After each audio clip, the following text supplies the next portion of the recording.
all of us recognize that that is our duty. That is something that we have a sworn obligation on the Constitution as members of Congress to be able to help our U.S. citizens. So we are going to tirelessly work to do that, but also just stand up and say that the line shouldn't just be drawn there, that we have obligations and responsibilities to others, and that we should make sure that we get the job done.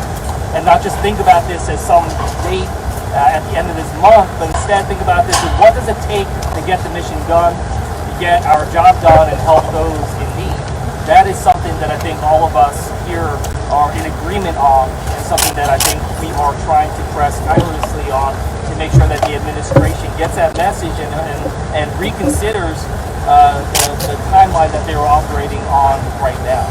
So with that, again, I'm just grateful for this opportunity to be able to talk and show that we are united in this way to be able to do that. And as I go back to New Jersey, I'll be going back to a community that has a joint military base, Lawmakers, which is now taking in Afghan refugees as of, I think, the last 24 hours. This is something that my community welcomes. My community stands together and says, we welcome you for what you have done for our country and what we can do now for you. And I hope the rest of our nation as well joins us in welcoming our Afghan partners to our country, giving them a warm welcome. They're going to need a lot of help, and I hope that that's something that we can unitedly do again together. Thank you so very much. Order.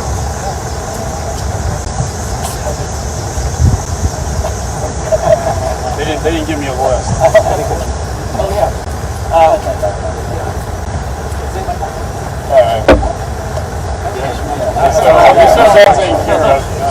So this is Parker, you can tell he's an actor, and he's I'm kind of mesmerized by Washington. Thank you, and I appreciate you standing up. Hi guys, I'm Parker Young, and I'm Adir Kalian. We are here today in ourselves the harrowing journey that thousands of Afghans are currently facing. Fortunately, thanks to efforts by Chase and other veterans and organizations, the Bede's siblings are now among those who have been safely evacuated.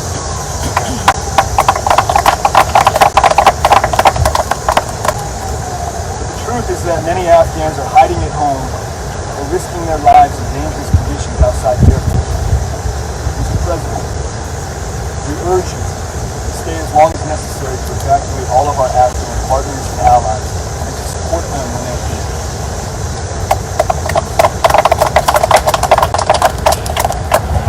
While many have already been evacuated through ongoing efforts of the U.S. government, we're here today to add our voices to the Afghan and veteran organizations who understand the need for urgent action for all those who remain. May I please invite you to take the word?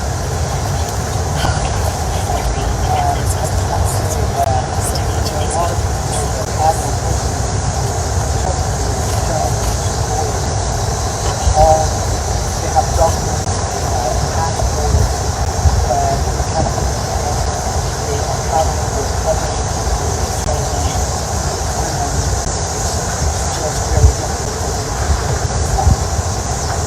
this morning that I was talking about, one of my sisters with her husband, Scott, I've been in one of the kids, and they are willing to turn them with them, and they have traveled hundreds of miles from the and the last thing that I heard from them was a picture of the baby that was being in that crowd. So there are a lot of people in this crowd, and that's why we are here.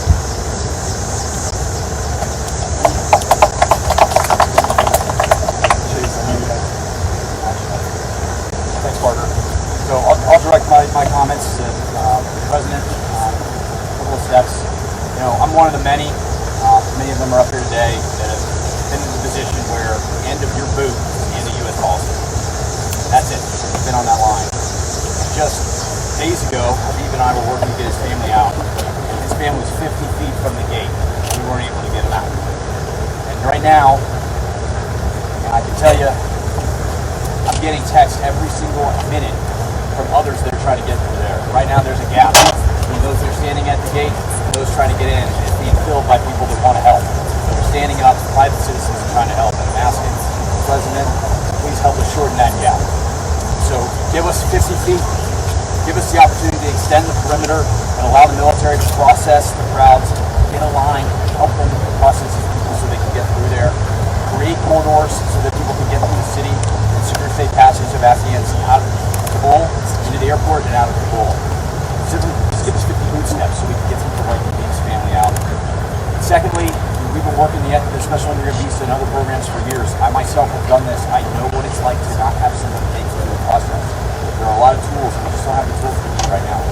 I'm asking the President to expand the existing interpretation of the Afghan Allies Protection Act to ensure SIV eligibility to Afghans who work for grants, U.S.-funded grants, P1, P2 eligibility, and all the resources they need for resettlement.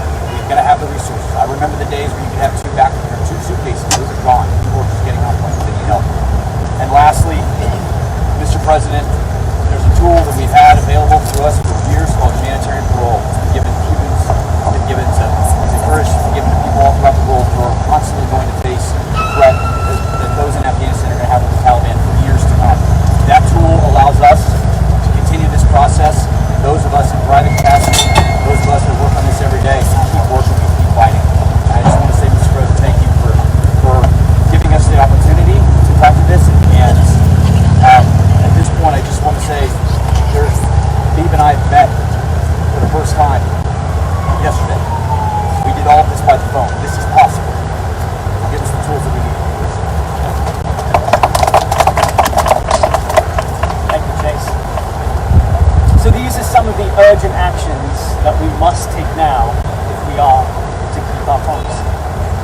So we urge you to remove the deadline and make it conditional on the safe evacuation of all those who tied their fates to the American mission in Afghanistan.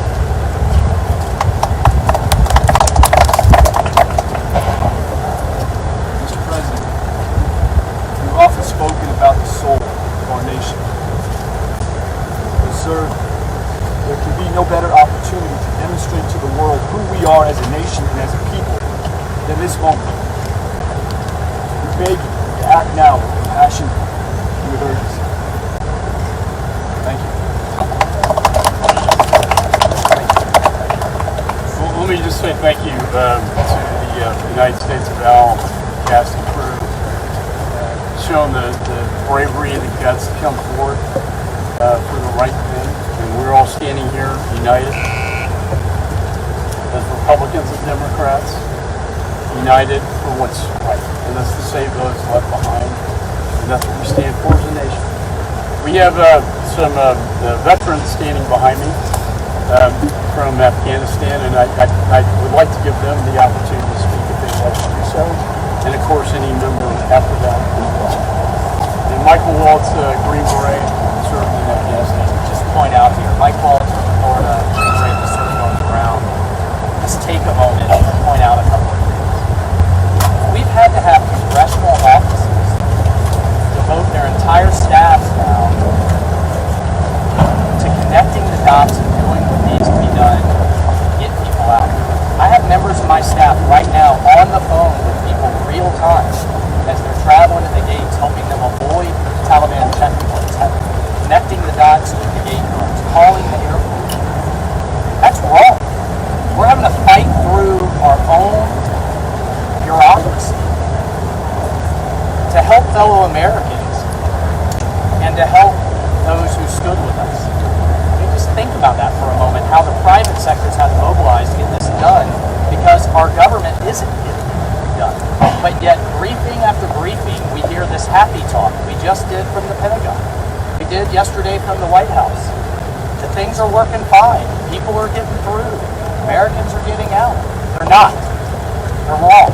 So I don't know where this disconnect's happening from the reality that's on the ground. On my way here,